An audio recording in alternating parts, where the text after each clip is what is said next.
I'm gonna try once more to complete this video while breastfeeding because COVID does not want to chill out right now. Life of a mom. Anyways, I was saying that yeah, I started 5:55 in the morning. It was February 24th. They started 5 to 8 minutes apart, and I was like, this is quite close, and they were like 30 to 40 seconds long. But then they just sort of continued like that. Sometimes they became a bit longer. So yeah, we sort of continue on the whole day with contractions, but still it wasn't any sign of like active labor. So yeah, Sunny and I were just hanging out at home. I actually sent him for a haircut at like 6:30. I was like, you need a haircut. Go. And he went for his haircut. Otherwise, we went for a walk together, and then we just hung out, and then eventually we took River to grandma's house. So it was just me and him, so we could sort of just like focus on, you know, labor and like not be distracted with our baby. But she did stay home for quite a while, and we did have a shower together, just for maybe until like 4 in the afternoon. Then she went over to grandma's, and then contractions continued overnight.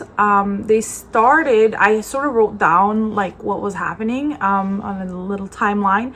So at 10 p.m. they became stronger, the contractions, but they were still far apart. So they were like 15 minutes apart for a while, at close like around midnight, and around then I got to sleep a little bit in between those, like the 15-20 minutes, I think sometimes 30 minutes. So I got to sleep a little bit then, which was really nice, even though it was like very short. So they went on throughout the night, and then in the morning we texted Dana, our midwife, and we asked if she could come over and just see where I was at, because it had been 24 hours and I was sort of like, can we get the show on the road? How far am I dilated? Somebody tell me what's going on. So she came over, and also I texted our doula, and then Dana came over and checked me around 7 a.m. in the morning, and I was 4 to 5 centimeters, and I was like, no, I'm only 4 to 5 centimeters. That's nothing. Like, because I remember that was what it was with River, 4 centimeters the first time, and it took so long, like from when she checked me until I became fully dilated. So that was sort of daunting to hear, but Dana said that she would want to stay because a lot of times, often the second birth goes quicker. So she stayed, and around 8, I think it started to pick up. Yeah, my doula come, Stephanie. She's an amazing doula. If you're in Vancouver, definitely need to hire her as your doula. But yeah, she came over, and then the contractions were starting to really pick up.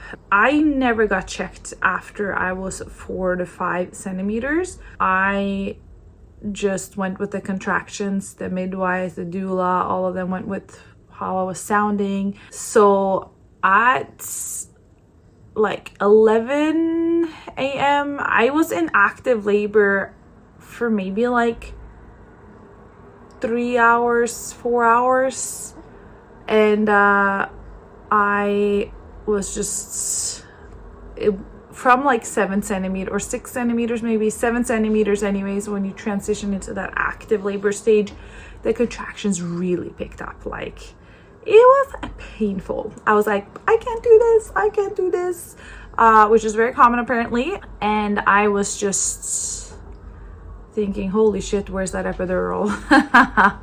It was, yeah, there's a few times where I was just like, oh my God, I can't do it. But the thing is, you're just so in it that, like, 1, you don't have a choice. And 2, I don't know, you're just so in it that you almost forget. Like, you're just in it.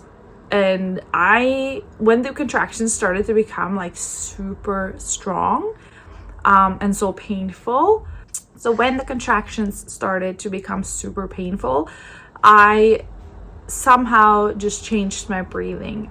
For the entire time, I was sort of just inhaling for 4, exhaling out for 6. And that's how I started in the beginning. And then as they become stronger, I start saying moo and like, oh, like very low tone.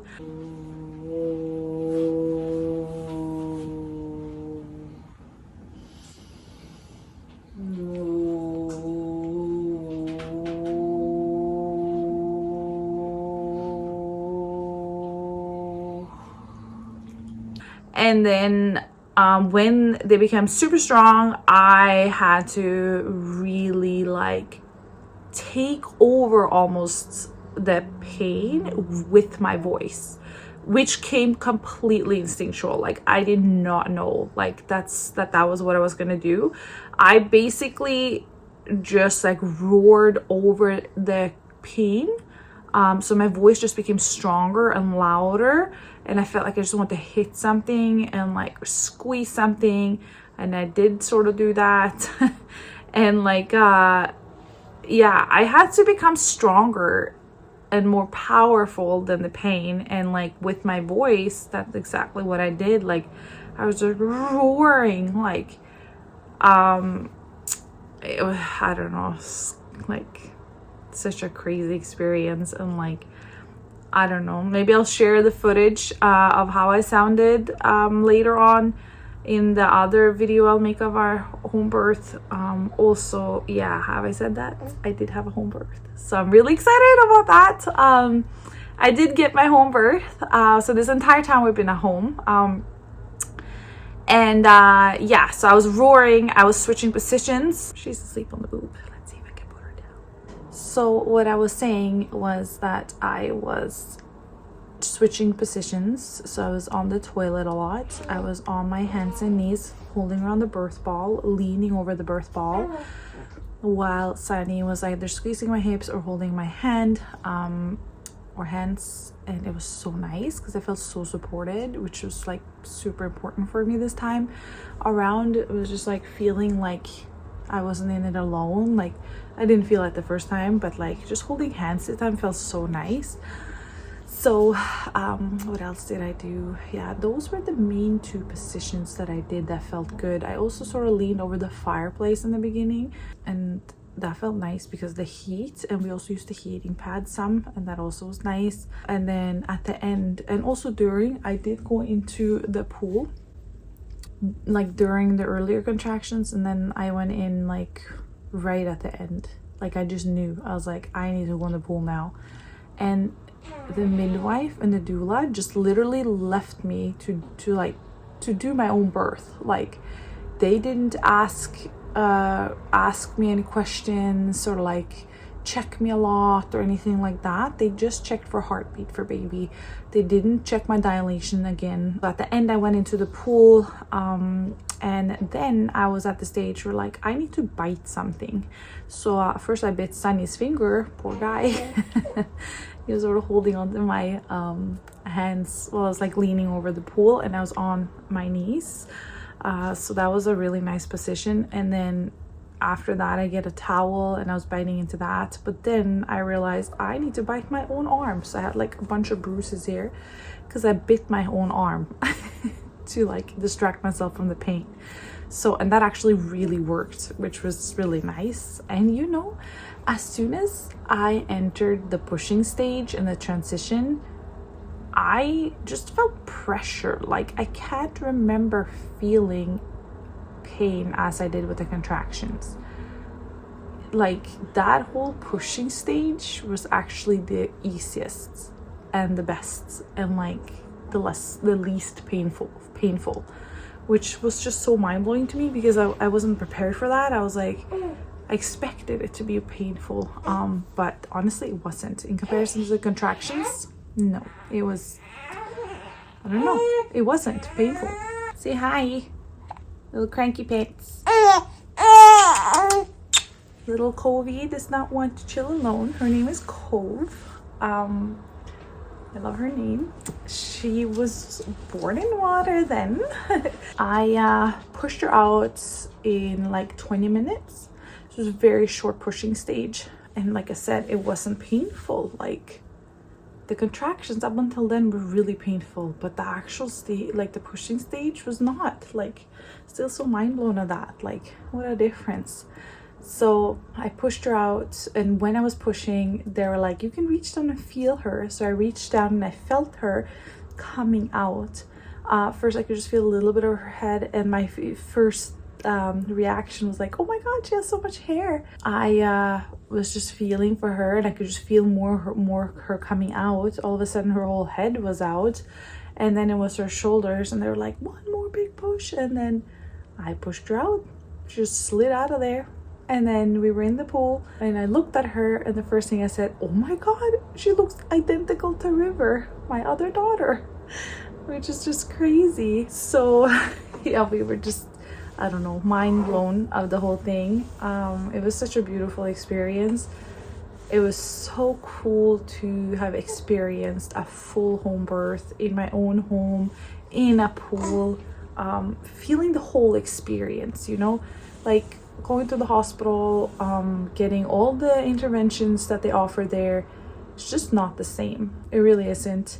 The first time around I tried for a home birth as well, and but it took so long, like it was over several days, and the midwife was suggesting that there might be a high chance of meconium. She's like, I suggest that you do go in to the hospital. It's like midnight, and I did, and then I was like, give me the epidural, I am so tired. And like, they gave me the epidural, and they gave me quite a bit of epidural, and I basically didn't feel anything. Like, completely different experience.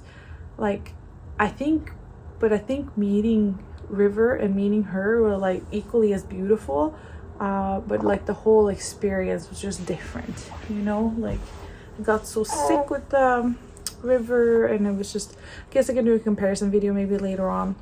But yeah, that was my birth story, and I'm so grateful that I got to experience it. I had an amazing birth team. Like, the two midwives that were there, one was a student, she was just graduating, and then it was Dana from the Aveda midwifery, and then my doula, and then Sunny, and we had also Jose, our dog. He was just like the birth doula. He was so calm the entire time. It's just incredible. So yeah, it was just such a beautiful experience. I feel so grateful that I did that. And I also can't leave out the last part, which was sort of the sad part.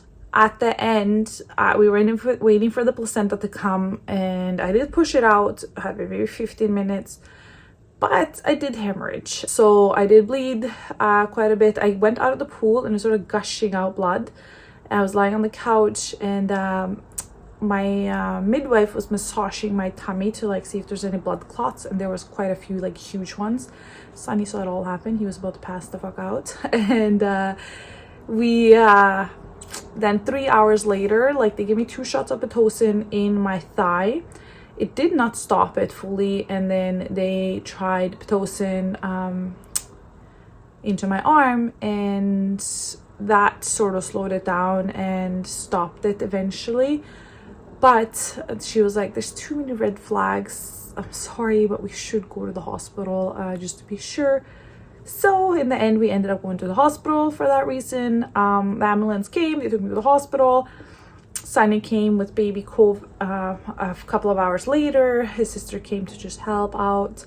River continued staying at grandma's, and then we stayed overnight there. And the following day I got an iron infusion, which was really nice because my iron is low from before, and then I lost about 1 liter of blood. So yeah, got iron, and then that was basically it. Like, it didn't do anything else except monitor me. And then we came home like 7 p.m. the next day. So that was quite the journey. Like, the hospital was just like a drag and not cool. And I had a shared room because they don't have private rooms a lot at RCH. So yeah, that part was not fun. But I had baby there with me, and like got served some food and like chilled with Sunny, and it was fine. And I was never in panic or anything like that I hemorrhaged. I never really feared that or anything. Felt completely safe, completely fine. But poor Sunny, he was a little bit more worried. So yeah, then we came home, and then I was really weak for like a few days.